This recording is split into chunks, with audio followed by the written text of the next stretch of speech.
Okay, hello everyone.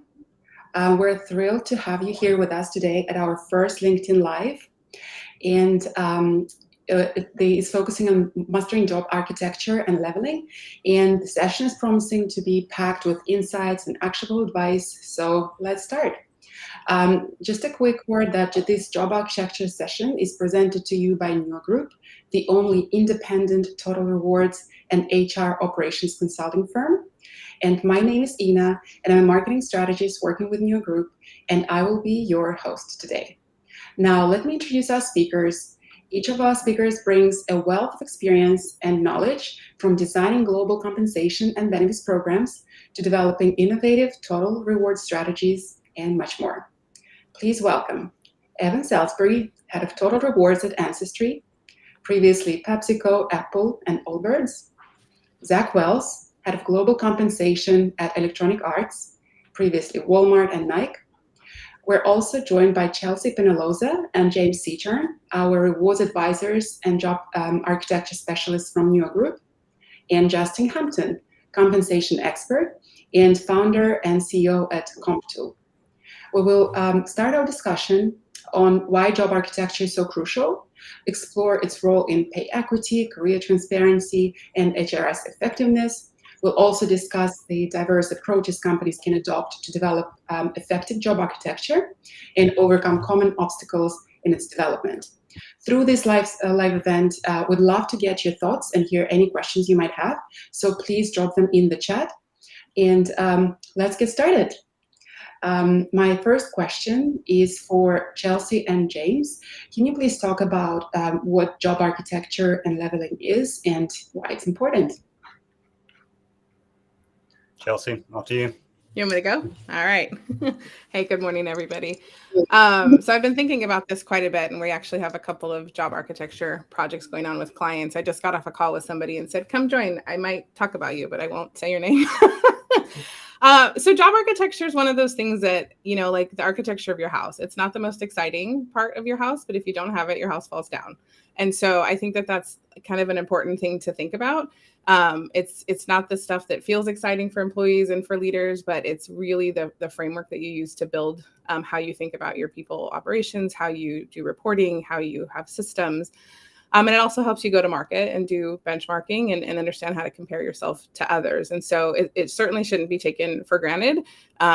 It's hard to get people, we could talk about that later. It's hard to get people aligned and excited to do it, but we really do think it's really the first important step for any organization, particularly growing ones. But, we work with lots of mid and large size clients too that are still trying to navigate and get it right. And so I do think it's something that evolves over time, but setting it up correctly in the first place gives you a huge advantage over how you think about your people and your jobs. And we'll talk about, kind of the related things that job architecture serves, a little bit later. But yeah, so that's kind of my initial thought. James, anything else you'd want to add? And then I probably will jump back in. No, I agree. Obviously, well, if I didn't agree, I'd just be wrong. So, I do agree. I often use the analogy of it's kind of like the spine. It's not the most glamorous of the limbs, but if it isn't there, then everything just kind of falls apart and everything kind of builds off of that spine. And if you have it in place and it's working well, it does a lot of good stuff. You just might not appreciate that. But yeah, I agree with everything you said. Thank you. And when it comes to exploring the approaches companies can take to develop job architecture, I'd love to hear from Evan, Zach, and Justin, if you could share your experience, like what the main ways are that you found useful. Maybe let's start with Evan. Yeah, I think Chelsea's analogy was really resonated with me, I guess I would say, in terms of the architecture of your house. And I think, I got to Ancestry about 18 months ago now, and realized that the state of the architecture was in need of some fine tuning. And so the approach that we've kind of taken is thinking about the immensity of that project can be extremely overwhelming, thinking about the full job architecture. And so we've kind of worked with New over the last few months to get the architecture of the house to a place where we feel like it's at least stable, and then we'll work next year to get it into a place where we feel really proud of it. And that's kind of the approach that we've taken to job architecture. And what that means for us is really getting our job levels correct at the company, getting our benchmarks correct to how we're mapping to Radford, what we use for our survey benchmarking. And that's kind of the first step. And then underpinning that, we'll have much larger conversations with leaders next year, feeling like we're on the right track, steering the ship in the right direction, and then evolving that in 2024. That's kind of the approach we've taken. Thank And you. Evan, I might just piggyback on that because for the audience's benefit, Evan and I have worked together on architecture recently, and I kind of feel that my philosophical efforts to say, well, this is what we should be doing, Evan, you sort of reacted as, well, that sounds great, but that's a lot for a company as big as Ancestry. So just wanted to get your thoughts on that. When you started to think about the full process, the scale of the work required, what sort of came to mind as the immediate obstacles to that? Yeah, I think it's a great point, James. When you think about job descriptions, creating career progression, creating, handling the performance management aspect of the job architecture project, it's really important. And I think it's not that we ever doubted the importance of that body of work. We felt like heading into our compensation planning cycle, which is just, kind of a January through March cycle, we didn't feel like we could get the full body of work done in time. And we felt like we really needed to get, again, going back to Chelsea's analogy about the architecture of the house, we didn't feel like we could go into the compensation cycle with the architecture the way that it was. And so that was kind of where we had to make some trade-offs. We had to think about it. It's not, in our case, it's probably not the right approach that we could take if we had a blank canvas, but it's the approach that we felt like we had to take given the limitations that we had around the immensity of the work, but also around the timing of our compensation planning cycle. Thank you. Zach, do you want to share your experience? Has anything that Chelsea and James said about, the structure of the house and job architecture resonated with you? And what has your experience been like so far? Yeah, absolutely. The great minds think alike because using the house analogy is something I've been doing for a long time. And I think it's something that resonates with people. Not only when it comes to job levels, but job functions and families. We know there's multiple types of bedrooms in a house, but it's still a bedroom, right? And I think that helps people get more comfortable with narrowing down and having that 75-25 view when it comes to putting people in a job family, right? I think the biggest challenges with this that I've seen is getting people to see the value in it and how it's going to help them fix business problems and not just an HR exercise for HR's sake. And I think that's one of the biggest hurdles. Also, I think the enormity of the work is a lot, and people underestimate it consistently, how much effort it's going to take. Not only defining what families and functions you have, but mapping people into levels, and maybe they've been over-leveled or under-leveled, and all the outcomes that come from making those changes, and how to think about that budget, impact, employee sentiment, and all the different change management, emotional curve stops on the way that can happen, and it touches every employee, right? So I think that's one thing that has always been a challenge. But for me, job architecture, we look at it like an operating system because we're a tech company. So that's your iOS if you're an Apple iPhone fan. And then all your HR apps sit on top of it and use it as the foundation and baseline. So that's kind of another way we help sell it. But really, it's getting people to just understand it's a way to organize your talent. It's a way to give career pathing and help people see where they fit in the system. And then that changes the conversation back to, well, where am I in the structure? How do I get to the next level? And what do I need to do versus, well, I like Johnny and Susie and Bobby, and I want to promote them just because they're good, right? It gives you frameworks and tools to use to make decisions.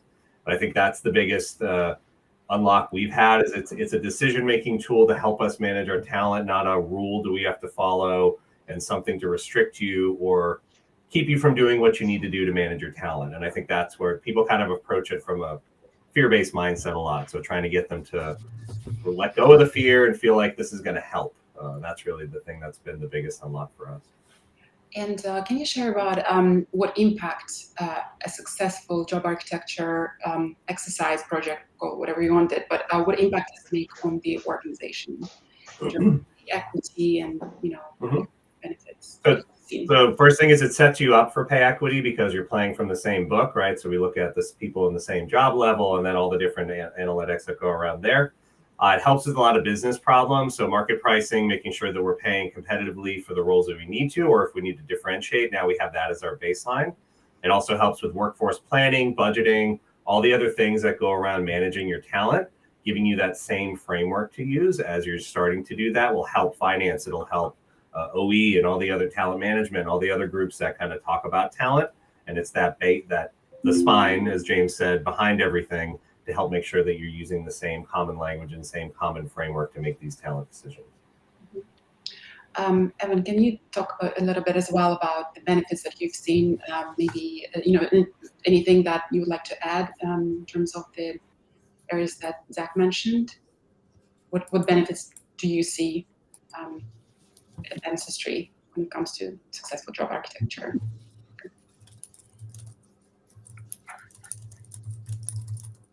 I think we have a Evan's either really still or he's frozen.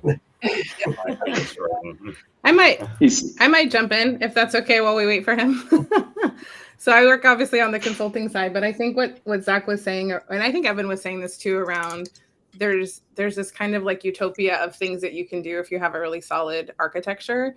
But if you're starting either with something that's maybe broken or not quite working for you or hasn't been established yet, it's hard to think about like we're going from whatever situation we have today to, perfect state. We've got transparency and we're sharing stuff with people and we have job descriptions and we have career lattices where you could grow into another family and, all those kinds of things, which are like terrific, but you can't start with that, right? So like we talk about the architecture being sort of the bones and the rest of that is decorating and adding rooms. And so I think the benefits of career architecture are immense because it starts with what jobs even do you have? It allows you to go to market to Zach's point and understand the pay opportunity, which isn't just one point, it's informative, and then allows you to even begin to have the conversations around how can you grow your career at this company and what are the responsibilities. And it plays a part in legal things, right, to make sure that you're compliant and allows leaders to have conversations, not just around poor performance, but a positive performance to say, here's a couple of things you could do to grow to this next level. And so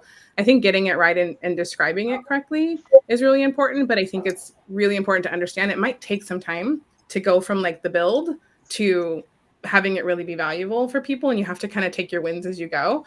I have a client I'm working with right now, and they're like, what will we describe the success factors of this project? I'm like, if you get this stood up in Workday, like call it a success. You know what I mean? Like to get it in place and to start to educate your people leaders and your HR BPs about this is a successful task. And then I forget who mentioned about releveling people. Zach, you were mentioning about releveling. If you have to make those kinds of changes, that might take some time for that to really be correct. But if you don't have the framework in place, you're never going to get it done. So doing the work to stand it up is super important, even if it takes you several years or iterations or developments to really get the value out of it. Yeah. One other thing is that it also builds credibility for your data. Because people always push back and I don't like the data, I don't believe it, it's disconnected from what I see, and you could have a different conversation. So is the job leveled? Are you hiring a 40-gallon talent into a 10-gallon job? If that's the case, then let's re-level it, and the comp usually falls into place. So it helps build that apples to apples external market data credibility with your clients when they start to push back, and it changes the conversation of I don't believe you and I don't trust you to, oh, let's look at all the variables and make sure everything's right, and then we'll get an outcome that makes sense. Yeah, I think I agree with everyone that I've heard thus far, but just to add on one of the things I think Chelsea was hitting on is this is actually one of the first opportunities you have to contract with your employees. And I think that so much of compensation as HR is about setting expectations and communicating with those employees, which is one of my just kind of common themes. But one of the things I have seen a lot of success is creating those career hierarchies that are then they have to be communicated to your employees. And if you're having those end of year conversations or those focal cycle conversations, if an employee is a level 2, for example, and they really wanted to move into a level 3 and they thought that they had earned it, having those differentiations between a level 2 and a level 3 and what those expectations are can really help with that employee to understand how do you move into that next level. And it really kind of helps to drive better engagement and also align kind of the individual goals as well as with the goals and the company's goals as well. Thank you for this. And when it comes to the detail of implementing or getting it set up for success, again, I'm interested in what James and Chelsea have to say, because you guys work with so many clients in job architecture. What do you find to be the most practical and useful tools to start with? Because you can start with blank sheet conversations with business leaders, right? You can do survey benchmarking, the starting point, or hybrid approach. What have you seen work best for clients? And then I'd be interested to hear from the rest of the speakers as well. Yeah, I'll start this one. So I loosely bucket job architecture initiatives into sort of 3 areas. And the blank sheet is the first one, and that's kind of what I think of traditional architecture, is when you go in with nothing, just questions. Now, what jobs do you have? What careers do they have? What are you calling them? What do you want to call them? Where does it cap out? Where does it start? And you're just trying to get information. You're just trying to get information back that you can take to go away and then build out these jobs and these levels. But that is a lot of work. and it's not always necessary as well. A lot of the time you've got a good idea of what that is already. So the other option, to the other extreme, is just saying, well, let's use something that someone has already done. And the most obvious place to go to for that is a survey, like a Rabbit survey, Mercer survey, Tower survey. They all have job architecture built into them because they're what's known as whole job classification surveys. So they've got a catalog of jobs and levels. So for a lot of smaller companies or early companies, even bigger companies, really, that represents a fairly good starting point. If you go through that process, if you already have those jobs, kind of like forming a sculpture. Once you scrape away all the jobs that you don't need, what's left is kind of your architecture, or at least something fairly close to it. And in some cases, that's all you really need. You don't need much more than that.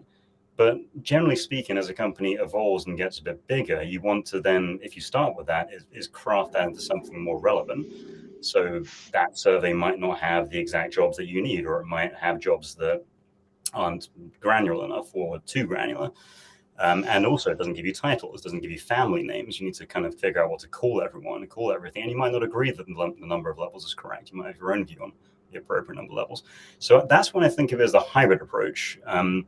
And this is kind of what Evan and Noah started doing in our initiative, which is saying, well, let's build something based on that matching, but let's call it something different. Let's relabel the families. Let's come up with some titling that we think makes sense based on what leaders have been calling these in the past. And then let's put that in front of some leaders and get that feedback on it. So that's a kind of long answer, but I loosely bucket it into those three categories.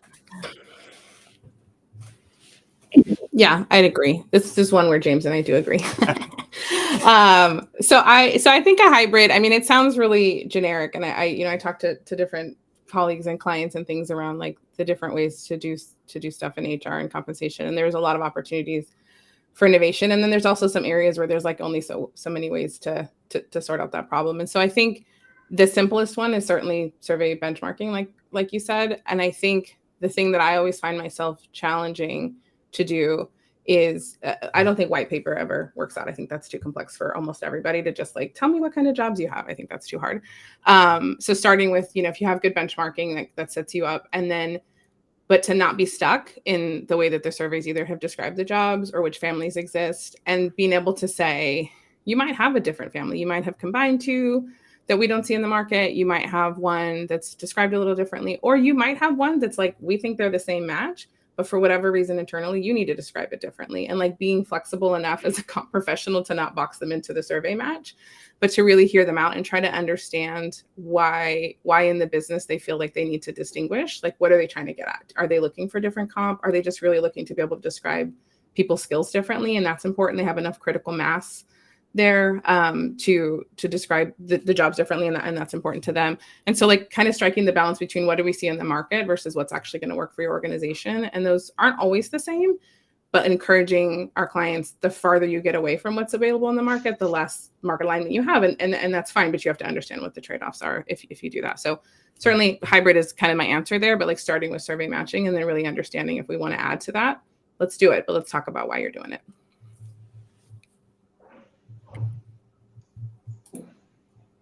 Oh, Ina, I think you're muted.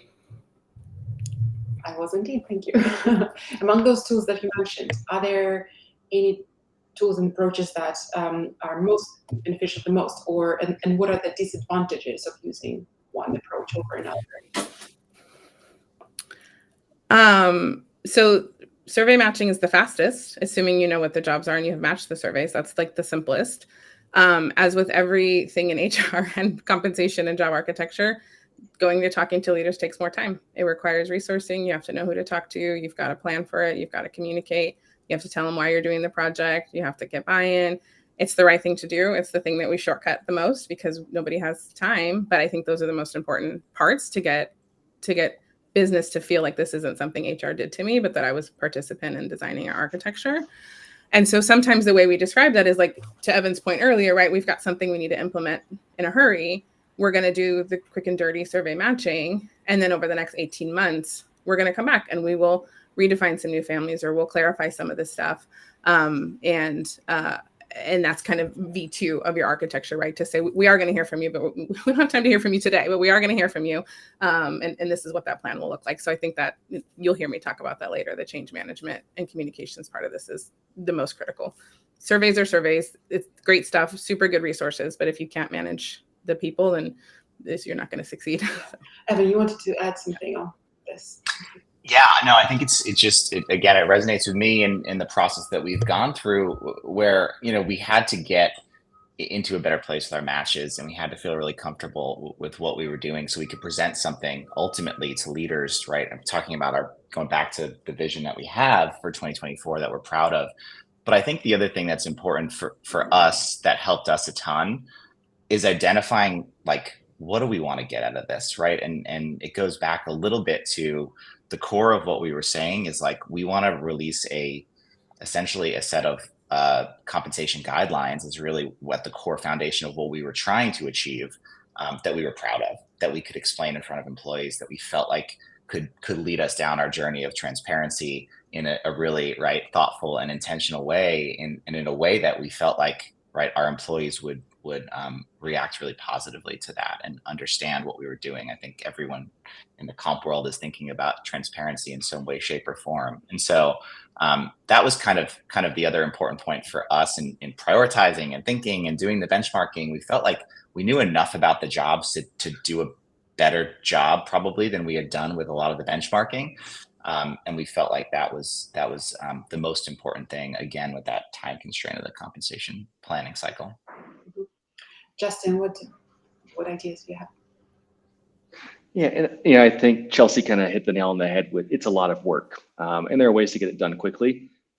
In my experience, one of the most effective things that we did to really to provide the value from that work was to involve the right people, of course, but also give them something in return, show them what the fruit of the labor is. So I've been on so many job family reviews and job architecture reviews where everyone kind of writes the job descriptions, and after 3 months they walk away and say, great, I know what grade that job is in, but that's not enough. What we found was actually creating communication documents at the manager level to work through their employees with was actually one of the most effective ways to demonstrate the value and the hierarchy. So we would actually work through with the managers that were on the job family project to create a booklet at the end where it had the compensation philosophy, it had the project team, it had the process that we used, but it also had the job descriptions as well as the career hierarchy. So those managers could then sit down with employees and walk them through each job description, where they were at within the level, kind of reiterate what the process was they used to define what the job levels were, how the jobs were market priced, and how that all aligned back to the philosophy. So we used it as an opportunity to build an educational component to the job family review process that was really kind of a much better experience for the managers. Instead of walking away with kind of saying, great, that was a long project, they walked away with kind of a communication piece that they could use with employees for future discussions. Justin, I want to jump in on that. I feel like in a lot of those conversations, there's a bit of a light bulb moment with your audience members or your functional leader or your manager when they realize what they're going to get out of it. Because I feel that there's a bit of resistance initially. Okay, HR wants to speak, or an external consultant wants to speak to me, I want to speak to me about jobs. Okay, I'll find some time. But when they kind of realize, okay, actually, this is going to enable me to have conversations with my people about careers, which is the thing they keep asking me that they want to do. And if I provide input, then that's going to be more meaningful and more useful. And to your point, Justin, if it's shown at the time of gathering, this is what you're going to end up with. It's going to be pretty useful to you, right? Here's a leveling guide, or here's what we've got for you. Here's a titling structure. I do, in my experience at least, and I'm keen to hear from everyone else about this, very few leaders will go away from that meeting with a negative perspective on it. They'll go away thinking, okay, this is good. This is good work we need to do. This is excellent, thank you. And a few of you guys mentioned kind of points of failure already, and I would like to talk more about that. So what should someone who's starting to implement job architecture look out for? Like, what are the actual points of failure to look out for and avoid, and how can you navigate past them? Who would like to go first? I can start on that. So I think one thing that's really important is to understand your leaders and what they care about, because people will resist, and sometimes they'll resist for reasons that have nothing to do with job architecture or anything. There's some either maybe they got burned in the past from your HR department and they feel there's a lack of trust there, so they're skeptical of anything coming through. It could be bandwidth, it could be just lack of understanding. So really trying to hit the those kind of emotional under the hood responses while you're co-creating with your leaders. And I think that's another thing that's really important, to make them feel like they're doing it with you, not being done to them. The second is all the downstream impacts that job architecture and your pay architecture could touch. So reporting systems, workday, talent acquisition, recs, pay transparency laws, all the different things that could be changed or updated because of changing the job architecture. You really got to do that work up front. There's lots of laws and compliance issues, especially in the international world with works councils, and in Asia where there's contracts and all the different tails that come off it. So really kind of digging in up front to understand how that will do it. And then again, to what Justin said, showing them the benefit of the work they're doing and what they're going to get for it. I think that is the key thing, the return on the business problem investment that they're making, and how it's going to help them manage their business easier and their finances. Those are some things that are pretty common across the company. And then lastly, it helps them start with jobs, not with comp. Everyone wants to go right to comp and like, well, how is this going to change how I pay my people? It's like, well, if we focus on the jobs and do that work, comp becomes an output, not the driver. And I think that really helps change the conversation around and refocus them in the right ways, because career, talent, all these things are really the driver, not just money. As money is, not the motivator I think a lot of people think it is. It's more of that hygiene factor than a true motivator. So yeah, I totally agree, Zach. And I think you can't underestimate that aspect of coming into that conversation with the expectation that they're going to think that it's about compensation. And so going in with a really good strategy to back them off of that and to say, no, this is about jobs, and this is about matching the jobs and the level at which this person's operating or this job is operating, is really important. And maybe as I said that, I realized the distinction between the person and the job is also a really good thing to try to go into it. You have to kind of get them off of thinking about comp and thinking about the individual versus the role are the big things that we've realized heading into those conversations are important to level set. And then I think a small nuance to it is like, don't schedule the meetings when that team is extremely busy. Our finance team in Q1 is going to be extremely busy. Don't schedule their meetings with leaders during that time period. We have a really busy Q4 for our marketing team. Don't schedule those meetings at those times. And so that's the other reason why, this project, if you're doing it the right way, can take some time, not overwhelming the leaders at a time when they're in their busiest seasons. Yeah, shrinking the problem and focusing it, I think, is a huge thing. And the other thing to keep in mind is you're not going to solve every single issue with job architecture. I approach it from, if we can get for the 80 to 90% of bread and butter and it fits for everything, we're always going to have exceptions. We're always going to need, evolving jobs, critical talent, unique capabilities. These things will always need to be managed somewhat on the fringe of the system, and that's okay. And getting people comfortable living in the gray of, this is not a black and white, it's not a rule, it's a guidance to help you make good decisions. And getting people comfortable with that is also a big challenge, because people love rules, they love a formula. Just tell me what to do. When it comes to pay and people is a common theme. So helping them have these tools to them use their brains and their critical thinking skills to make these good talent decisions is another way I think that's helpful to frame it up to kind of remove that anxiety and fear. Yeah. And go ahead. And one of the, thinking of the points of failures, one of the things I've seen as well is when we start taking these one-off jobs when we don't need to. That's when you kind of see like a job where someone says, how do I change that job to make it pay what I need it to? You can really avoid that kind of question from your leadership or your management team when you've kind of got that career hierarchy built out. You can say, well, we don't need to change the job. We need to look at these levels and find out what is the right level for the particular role, instead of trying to kind of customize one job that's off kind of onto its own self. And I think that's been a really great way to keep things consistent.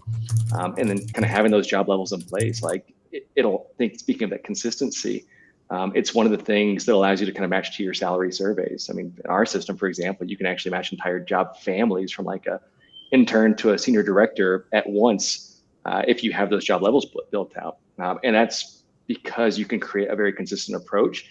And I think without kind of that consistency and that standardization, that's where you start to see those points of failure happening. James, did you want to talk about any additional points of failure that you've seen clients facing, and how do you help them navigate that? Yeah, the one I would mention, which is not particularly fun or interesting one, but it's ongoing governance. I mean, even the word governance bores me, but it is really important.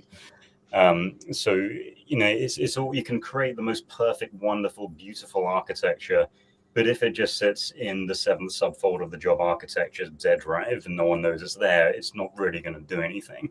So the ongoing governance is really important, and you could do a whole webinar on governance, I think, but the one I really wanted to touch on is that the people that use it need to know about it, need to know its value, and know what to do with it. So if there's a new job, there should be a process for figuring out if that is a new job and what to call it, or if there's a new family or a new benchmark, or if you want to alter the titling structure, there should be some governance around that. So it does need an owner, and the owner should be in HR. And without going too far down the governance rabbit hole, it is something that's important to put in place once you get towards the end of that project, that ongoing piece. Chelsea, what are your thoughts? Any additional comments? Yeah, I do have one plug. I'll try to keep it brief, but this I'll say about a lot of things. If you are going to take on a project like this, particularly if it's initiated within HR, you absolutely have to have executive buy-in. And that might be one of the hardest things if you don't have alignment from your top leaders who can't stand beside you in front of their management and your employees and say, this is the right thing to do. We've done it in a thoughtful way. I'm supportive of this. Let's go. Don't do it. Spend more. I mean, I know that that's a little bit flippant to say, but you really will spend a lot of time and money working on something. Like, you really should, if you can, spend the time to get your leaders aligned and get them on board to stand alongside you. That will be the most success. I can't tell you how many projects we've done where you're 9 months in and several $100,000 of consulting in my former life. And then you have some SVPs saying, we don't agree with this, we're not doing it. And it doesn't go anywhere. And so that would be my caution. And I think that that's true for probably any organizational process, right? Like, your leaders should be leading. And so how we as HR get them to come along, it really is worth spending time up front to make sure that they're all aligned and everybody's on board, and you know who the naysayers are and you help them, get aligned. I think that's really important to the success of these. And just jumping on that, on your answer, I have a follow-up question. So what are the additional things that one can do to mitigate any of these risks that you guys just spoke about?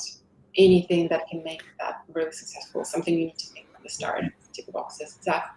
Yeah, I mean, to me, it's all about change management, and little adage we use is you slow down to speed up. So spend the time up front thinking those things through, and make sure you have a plan for all the different outcomes that can come from it, so you know exactly how you're going to deal with it, and you're not trying to build the airplane as you're flying it, as we like to do in HR projects, right? So change management, having a strategy, understanding the emotional change curve, all the things that go along with it, and having a plan is really the most important thing, I think, to avoid these pitfalls. And also being flexible where you can and kind of giving wins to people, and that will help kind of build a goodwill. For some things that we don't think is a big deal might be a huge issue for them. So helping them see that you're listening, you're hearing their problems, and you're solving it, regardless of how big or small it is, it gets people on board. So it's really the human element, like building the structure, all that stuff. That's the easy part. It's getting people on your side, getting people to buy in, and getting people to use it once it's in place. Those are the most important things to make it successful, in my opinion. Yeah, I totally agree, Zach. And I think, we talked about it already, but getting that buy-in from leadership early is extremely important. And I think coming in, to that conversation really well prepared with an understanding of what the value proposition is going to be for the company.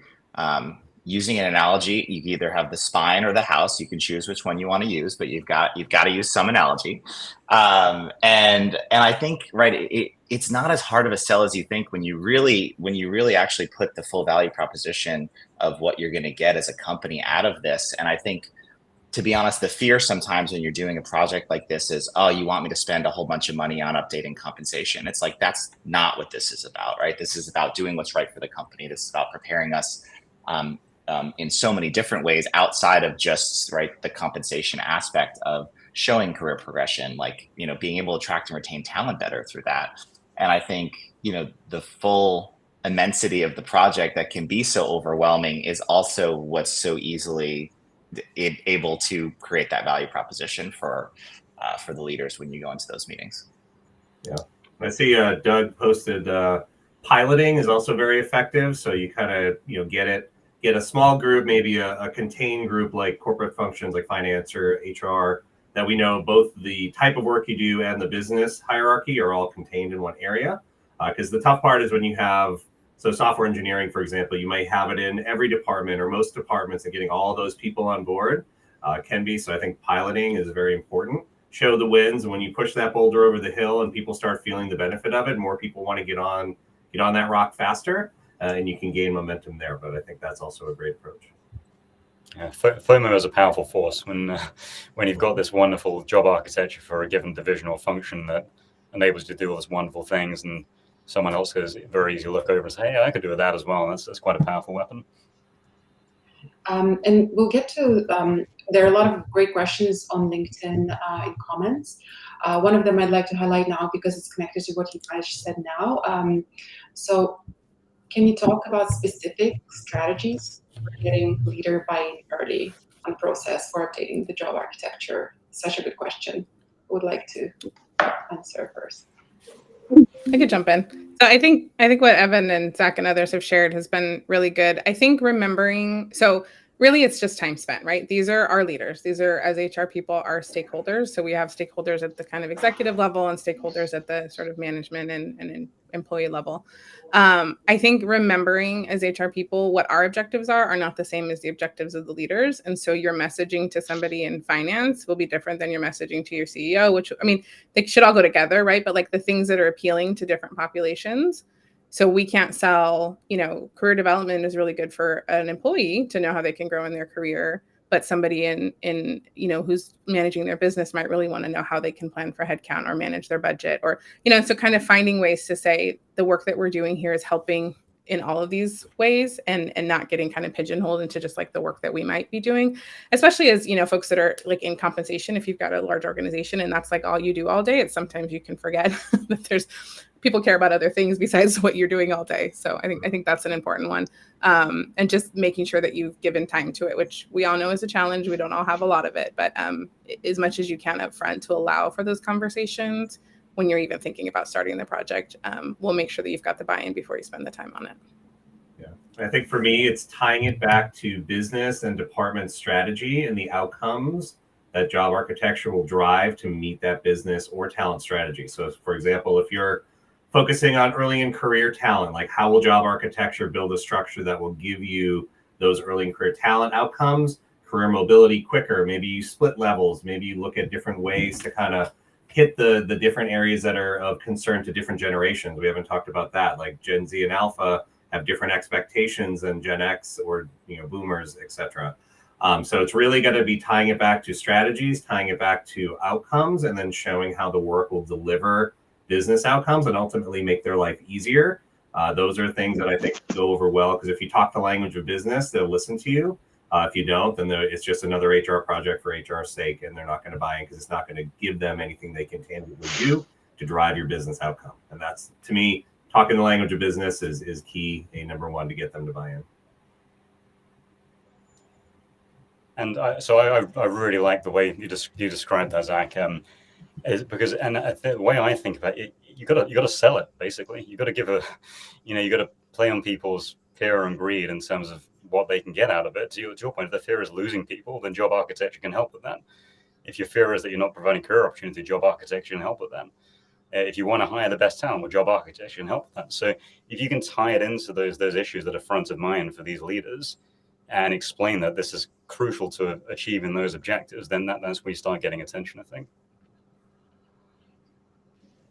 Yeah, and I think, I mean, it sounds like it's almost a sales role, because we have to sell the value of it. And I think one of the things you have to do is understand what their current pain points are and how can it start to help them now. So I think understanding the first question is, a lot of times with leadership is, where are you struggling right now to engage, recruit, retain talent? And here are the things that we may be able to do. And here's how job architecture could help with those things. Maybe the last thing to just point out is like, what's the cost of doing nothing, right? Like that's something that can, and you don't instill too much fear in them, but like there is a cost of doing nothing. And for us, like we felt like that cost needed to be explained to the leaders as well. And the pain points that we're feeling, the pain points that they were constantly voicing to us, we're coming to them with the solution. And it's not an easy solution. And I think that's the hard part. But I do think kind of explaining what's going to happen if we don't do this project is also important to that. Explaining what the value proposition is if you do the project. I should say one other strategy that's useful is keep it small, right? Don't overwhelm them with all the different things you could do, like, because this touches to everything. So shrink that problem down to its basic area that is going to help them. Because if you don't, it becomes overwhelming and it's hard to get your head around it with all the other things the business leaders are doing. And it just becomes well, I can't deal with this right now. It's too big. But keeping it small, fixing small problems, connecting those dots, that's a strategy that's worked to get kind of people on board. And knowing that it's iterative, right? This isn't a one-time exercise. Like, we will look at it, we'll review as the world changes, as the business changes. We'll continue to update and refine it as needed. It's step one on a journey, not just something you sit in a folder, as James mentioned before. I have one quick last comment, if I can just jump in really quick on something Zach said, just for healthy debate.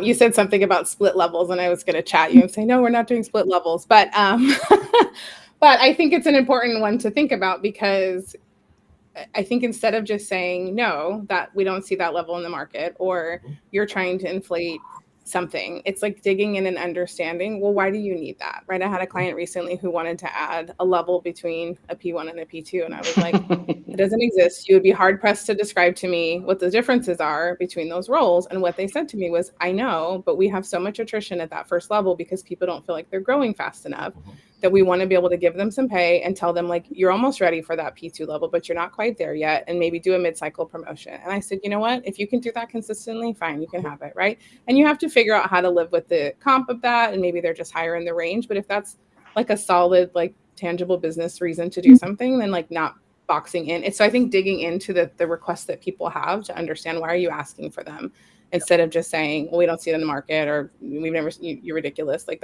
it's not true. It's like helping them understand where their pain points are. So I was going to go say no split levels, but if you can make a compelling argument, I can be convinced. Yeah, because you don't want the tail to wag the dog. You want to solve that talent problem, and early career mobility is the problem. Saying no, well, the market doesn't reflect that, or surveys don't do it, so sorry, is not an answer that will help build credibility.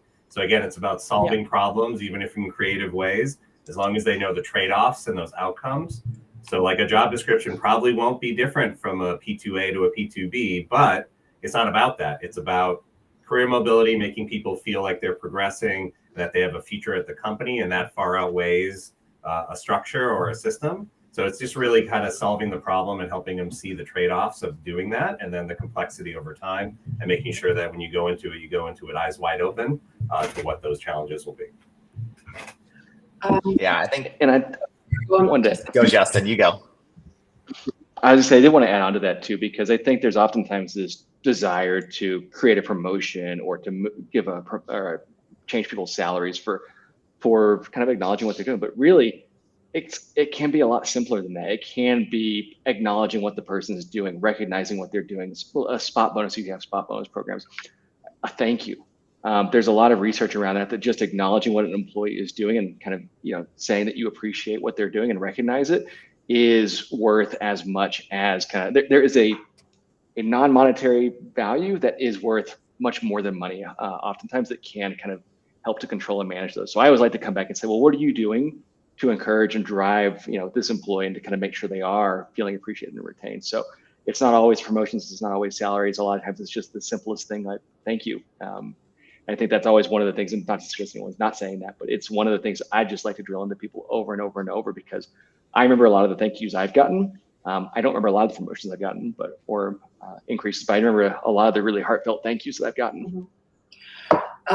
We have 15 minutes left, and I'm cautious that we have a lot of great questions. There's one question that is basically a follow-up on what Chelsea just said.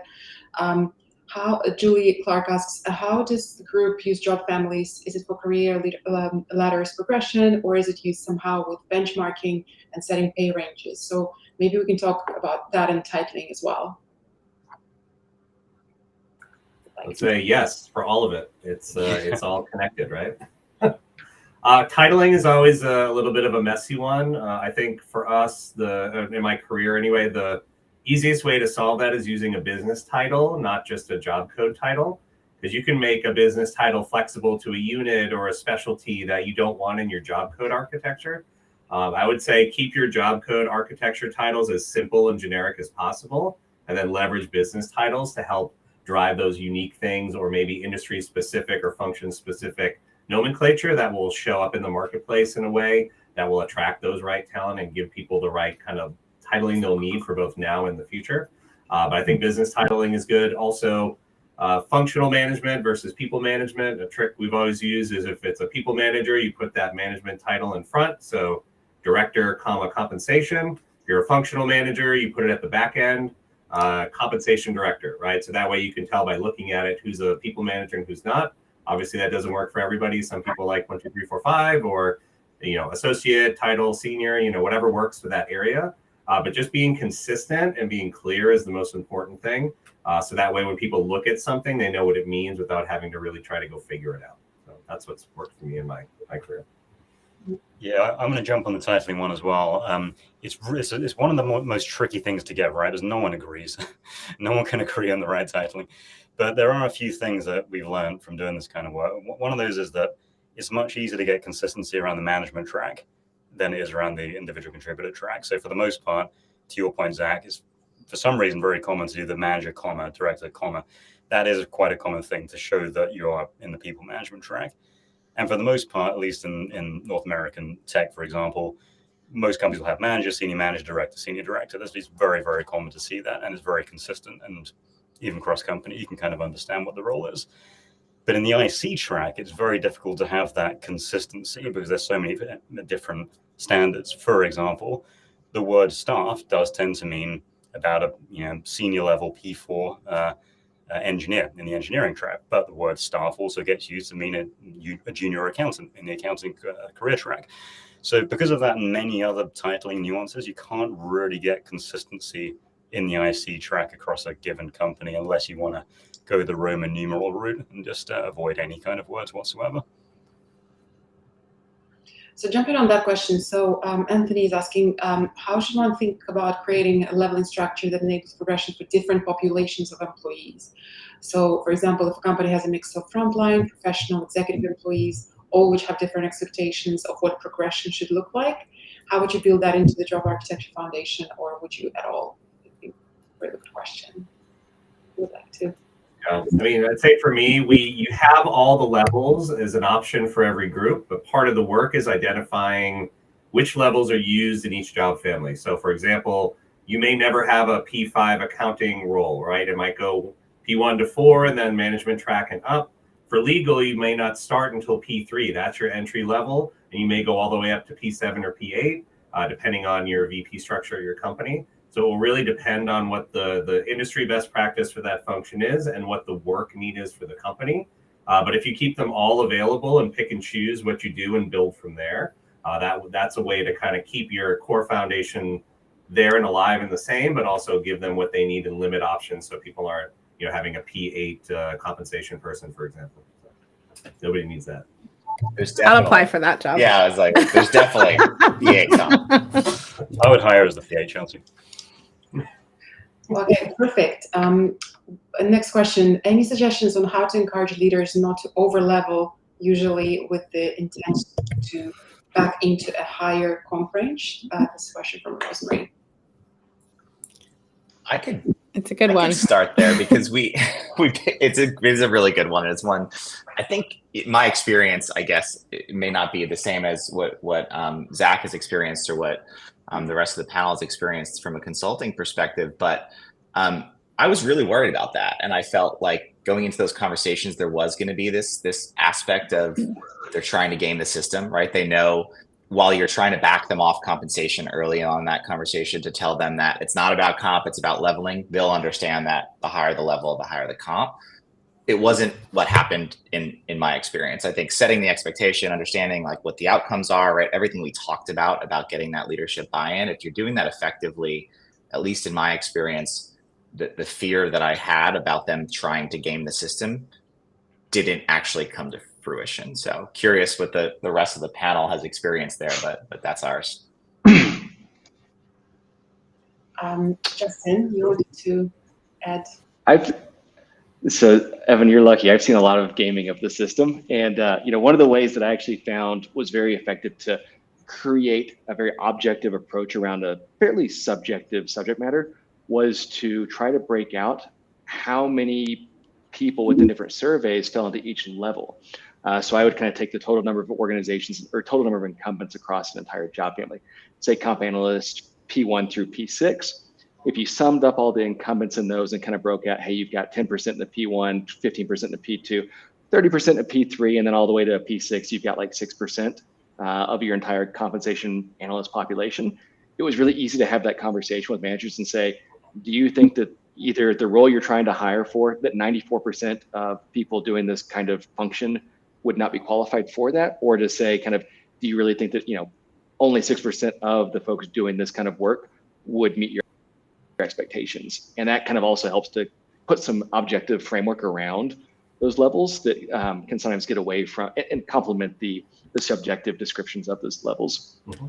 And Evan and I hope it's okay for me to say this, but there was one particular family that we looked at that demonstrated an issue in that respect, right? We just looked at it and straight away by doing the thing that you just described, Justin, it highlighted, okay, probably not the case. You probably don't have that many people at that level, and we need to dig into that one.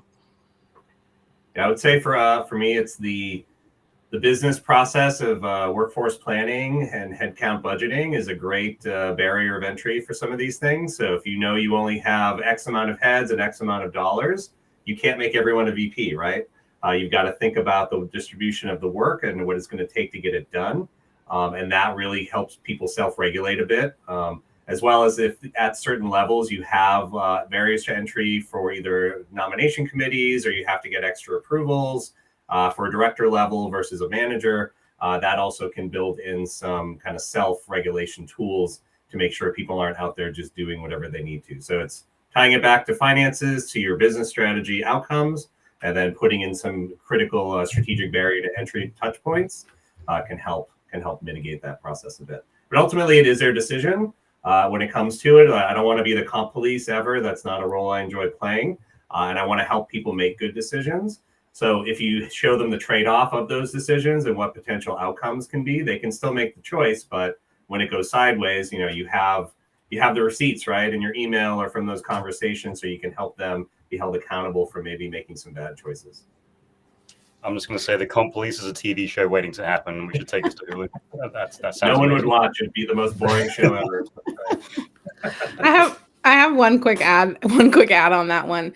I think understanding why people are over leveling, like I had a client who had a significant portion of their people in a P5 level, and we were doing exactly what you did. We charted it out and we're like, nobody else has that many P5s, are you sure? And what it was is their system wasn't this way, but their culture was like nobody could get a comp ratio above a 101. And so they were trying to get more money by over leveling. And so it's like trying to get into the root cause of like, why is that happening? Is it because you've developed a culture where people want to get promoted, or is it that your structures aren't working for you, or some other thing, right? And so I think probably everybody in the chat has seen people game the system, but it's like, why are they gaming it? What's not working? in terms of people to feel like they're growing. To Justin's point, the thank you and the recognition programs, to feeling like you're growing in your career, to being able to progress your pay. Like what's the solution for that? And can we help empower people to make those good choices so that they're not, inflating the structure? But to Zach's point, right? We're not the comp police. I will not watch that show, James. If you're in it, I'll watch it. There's one more question from Katie within the same space. So how do you balance creation of new job families in accordance to the movement of the market to be competitive against getting overly role-specific pros and cons of job architecture creep to role taxonomy? James, did you want to take that one? Yeah, this is a good one. This constant battle of broadness and granularity and getting that balance right. And to Zach's point earlier, it's never going to be perfect, right? It's that there are going to be gray areas. So we should get that out of our objectives to start with. That perfection is not the aim of this. But the acid test for me is when we're talking about it, and I'm trying to think of a good example, maybe in the software family, some engineering functions might split out the software disciplines into more granular disciplines and sometimes not. And the question I like to ask is, well, is it on the same career path or is it deviating in some capacity? Is that job that may be slightly different now exposed to a different set of learnings and responsibilities that will branch it off away from their counterparts in the function? Or is it just a side set of skills within the same career path? And if it's the latter, I'd say, well, it's probably just one family. And I'd prefer to err on the side of one family until we know it's something separate. But this is, I do think this is quite a tricky one to get right. So I'm keen to hear if anyone else has any thoughts on that.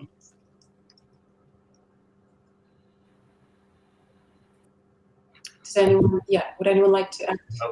Yeah, I would agree with that. Again, trying to keep it as simple as possible, but showing if we do deviate, what's the value you get from it. So engineering is a great example. We're having a lot of these internal conversations now where, when you make games, you have different studio sizes. Some are really big with a lot of specialty. Some are small and nimble. So they may value in one area a generalist engineer that I'm going to go render this week, and next year I'm going to do coding on the network, etc. So there's value in being a generalist. For other areas, hey, I might be rendering 80% of the time, and that's a career path I want to be on, or security engineering, machine learning, anything with AI. These are areas where you want to spend the majority of your time and the work is needed. So it's showing the value of, is it a different career path, to your point, James, and what do we get for it?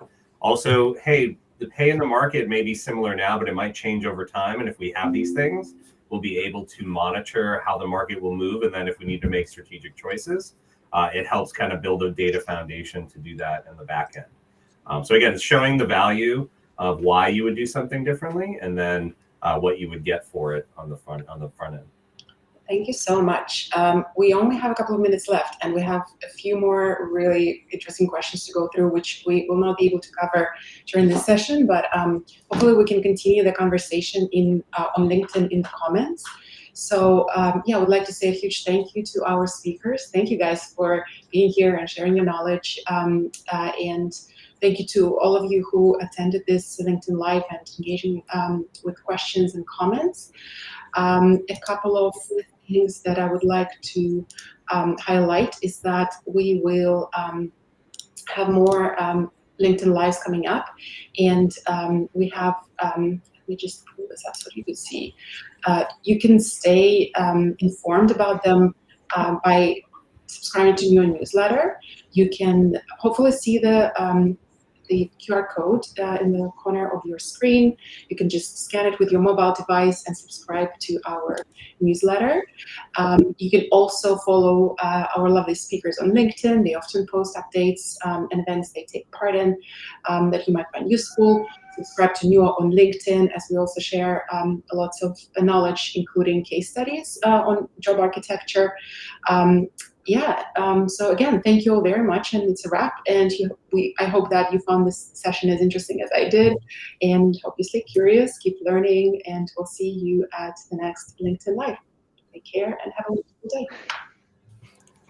Thanks, everyone. Great. Thank you.